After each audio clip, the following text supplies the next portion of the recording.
Good news now, SIM swap fraud is on the decline. The latest crime statistics from Sabric show that SIM swaps decreased from 87% of banking fraud incidents in 2021 to 76% a year later. But this doesn't mean network providers can relax.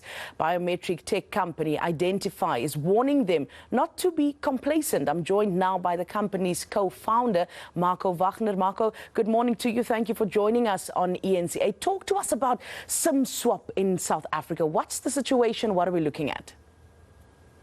Good morning, Jenna. Thanks for having me.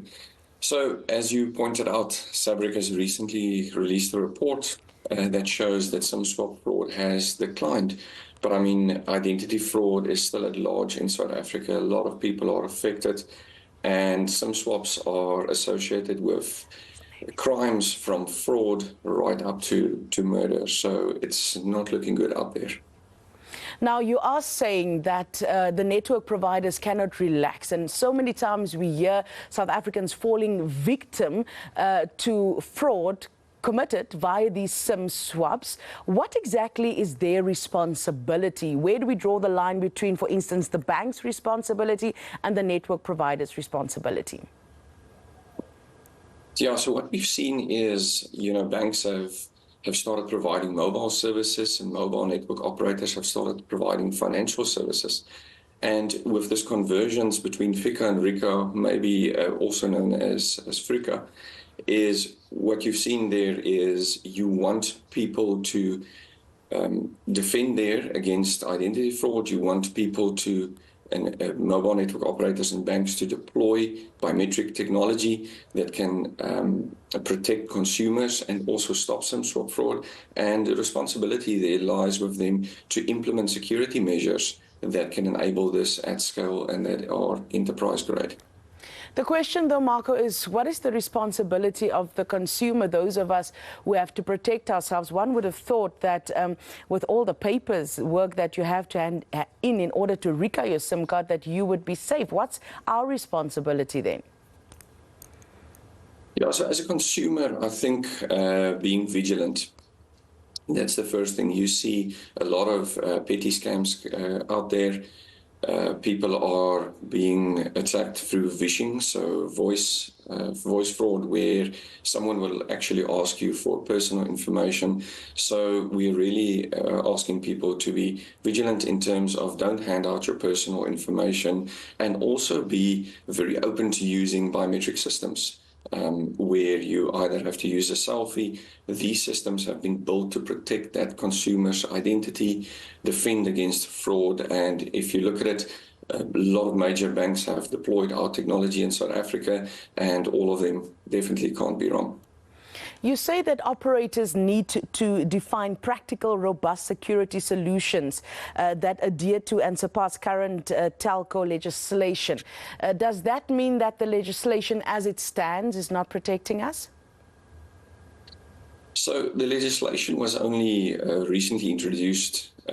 You would most probably know that ICASA deployed a draft bill in 2022. So it hasn't fully been adopted into effect. And what we want to see there is we want to see mobile network operators implementing this. We also must commend them. They have been very proactive in reaching out to us. So I think you're very soon going to see a lot of solutions like ourselves in the market. Talk about the solution that you do provide as iiDENTIFii's. Yes, so what we do is we provide a solution that proves that a human being is a living human being at the point. So let's take a SIM activation journey. If someone actually gets a SIM card, we will prove that they were genuinely present on the other end of the phone when it was activated. We will also take the identification information like your identity document, and we can compare that to the Department of Home Affairs. So what you will get is you will get a biometric identity that has been linked to a SIM card, and therefore that SIM card can genuinely be traced back to that human being, and it is a very good deterrent against fraud. We are very concerned about artificial intelligence and how that will end up affecting cybercrime, for instance, Marco. Is this also a concern that you share? And how do we as the customers, how do we as consumers protect ourselves? Yeah, as consumers, again, like I mentioned earlier, you really must protect your personal information. So don't hand it out, don't provide it over a phone to anyone. Be vigilant online. Don't share. Don't click on emails that are emails that you don't know from unknown sources.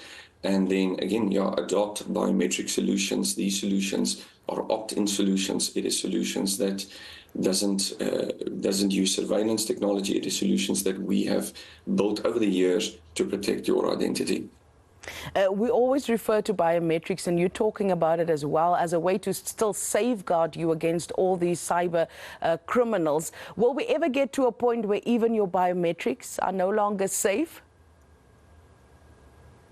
That is a very interesting question. So we have seen with the AI boom that a lot of people's information, for instance, if you share your information on Facebook, has been used to train artificial intelligence models.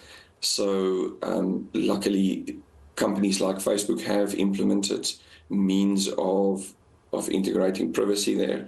But you just must remember that those technologies that are used doesn't necessarily follow the regulatory guidelines that we use or the banks use. So it's very, very different technologies.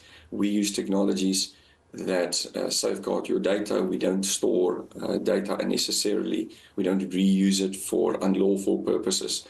So definitely two different worlds. And I think only the future will tell what will happen there out on the internet. Marco, we sometimes see instances where these criminals don't swap your entire SIM, but they, for instance, take over your number on WhatsApp, and then they commit crimes using your social media profiles. How do we prevent that, and how do they manage to take your number from, for instance, a platform like WhatsApp without swapping your entire SIM? Yes, the criminals, excuse me, the criminals are always coming up with unique ways of attacking these systems, and they deploy automated software that they use to run these attacks. At the end of the day, we have also deployed our technology within WhatsApp channels. We have deployed that with banks recently, which also helps you defend against these type of attacks. Well, thank you so much for your time and the friendly but stern warning that we should still be vigilant. That was Marco Wagner, the co-founder of iiDENTIFiI. It is now 7:22. Thank you for watching ENCA. This is the Sunday edition of the South African Morning. Stay with us. We'll have more for you after the break.